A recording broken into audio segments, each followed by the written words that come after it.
Well, totally understand the need for changing our vibration. I believe that our thinking, what we believe, sets a frequency pattern in us, in all of us. And like if you see all the stuff that's going on in the world, we certainly need to change our frequency pattern. I'm sure you've heard a little bit about BP Oil and what's going on over here with them. Are you familiar with the oil spill here? Well, I'm only familiar in terms of I know it's going on, but like that song says, I don't bury my head in the sand. I do understand that there's stuff going on, but I feel that the more we pay attention to these things that are playing out, and I know it's very serious. For me, Gaia is bleeding. It feels bad. But what I try not to do is get caught up in the negativity of that causes drama and fear. Because fear is our I hate to say enemy, but really fear is the dark side for me. Well, it sure is. It certainly, yeah. And it stops us creating that which we do want to create and we do want to see on this planet. So what I tend to do is, I know it's going on. I send my love, I send my heart. I do magic, I'll do ceremony with anybody who wants to do that. And we had Unity Wave recently.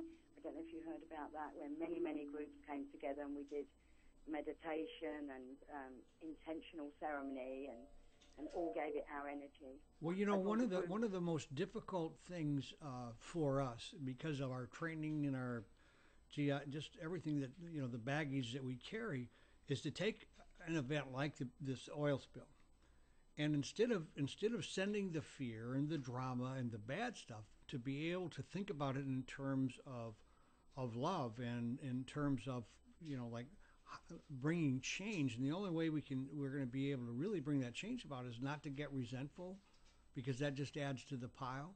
And like you were saying, not to feed into all of that drama. So I'm totally on the same page with you there. It's not always easy, though, is it?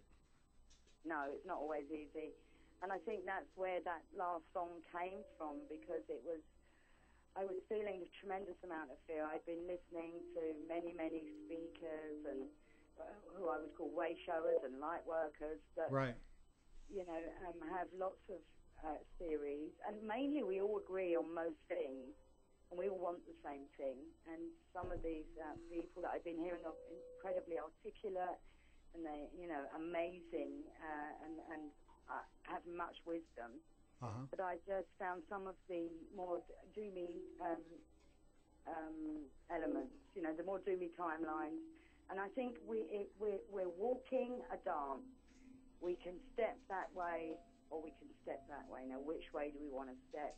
And we can do that individually, but if we do that collectively, we are very powerful, because we are the one being. Absolutely. And when we come together, things will work as we want that. When you go back in history, MisMagikal, and what you see is any real big shifts in humanity, it was groups of people like you and I, just grassroots kind of groups, that really brought those big changes about. The French Revolution was one of them. Unfortunately, it was a bloody thing, but it certainly brought some huge changes about. So we know that we have that power. Let's talk a little bit about fifth dimensional frequencies. I know you're pretty involved with that, and in some way there's music plays a huge role in all of this. You want to give us your idea on all of that? Well, for me, music's a language very much. Yes. And it's a language that speaks to us on a level that is hard to describe. You could call it fifth dimensional, but it actually resonates within us. It moves us. It moves our cells. It recodes our DNA. And for me, that's magic, because it's about the intention behind it. With magic, you make an intention, you can ritualize that in some way, a song, or you can light a candle, or you can all get together and hold hands and say, it is so. And music speaks to everybody. It's universal, not just international. And I've been blessed enough in my day work that I do to work with adults with disability Uh-huh. and all kinds of barriers.